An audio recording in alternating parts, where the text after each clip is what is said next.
Kapag pinag-uusapan ang healthy and strong bones, ang laging pumapasok sa ating isipan ay ang calcium. Tama ito, pero alam nyo ba na mayroon ding role ang vitamin D dyan? Hali po kayo, pag-usapan natin yan. Ang katawan ng tao ay very intricate. Maraming mga cell signaling na nangyayari kung saan-saan man at kasama riyan ang balanse ng vitamins and minerals. Pagdating po halimbawa sa ating mga strong bones, mayroon ding role ang vitamin D dito. Ito ay dahil ang vitamin D ay tumutulong na ma-absorb ng tama ang ating calcium sa ating intestines mula sa ating mga kinakain. Isang tanong, sa sikat nga lang ba ng araw nakukuha ang vitamin D? Ang sagot po dyan, na-activate ang vitamin D sa tulong ng sikat ng araw. Kaya ang problema sa panahon ngayon, lalo na sa mga nag-o-office at nag-work from home, hindi na masyadong nasisikatan ng araw. Ang tip po natin ay kahit 15 to 30 minutes lamang sana na magpa-araw kayo sa umaga, around 6:30 AM to 7:30 AM, okay na po yan. Problema kasi, ang sobrang pagpapa-araw naman ay pwede rin magdulot ng iba't ibang mga sakit tulad ng sunburn and even skin cancer. Pwede rin po tayo makakuha ng vitamin D mula sa mga pagkain tulad ng mga fatty fishes like salmon at ang tuna, cheese, egg yolks, at pwede rin sa mga pagkain mayroong added vitamin D ayon sa kanilang label. So it really pays to check the label. Pwede rin mag-take ng supplements na mayroong vitamin D at calcium together.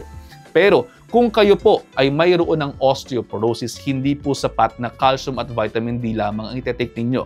Mayroong mga gamot na kinakailangan inumin para ma-stabilize ang inyong bones. Bukod dyan, sabi ko nga po sa inyo, mayroong mga interactions ang mga bagay-bagay sa loob ng ating mga katawan pagdating sa ating mga kinakain at sa pag-maintain ng ating mga kalusugan. For example, kung kayo po ay mayroong osteoporosis, iwasan po ang sobrang dami ng asin. Ito ay dahil kung sobra-sobra ang inyong asin na nakukonsume, take note sa ating operative word, sobra. Kapag sobra, pwede pong makalus din ng calcium sa ihi.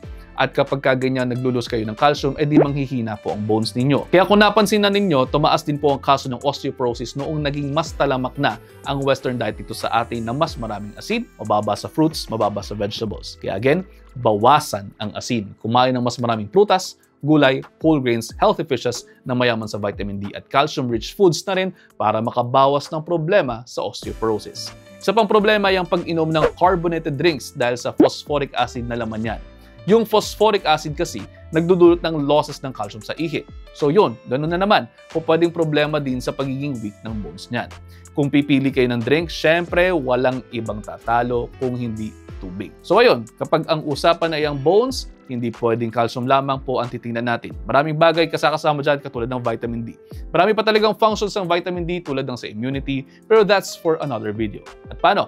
Yun lang for now, i-digest nyo muna dahil ang gusto ko ay healthy kayong lahat. So the next episode, ingat!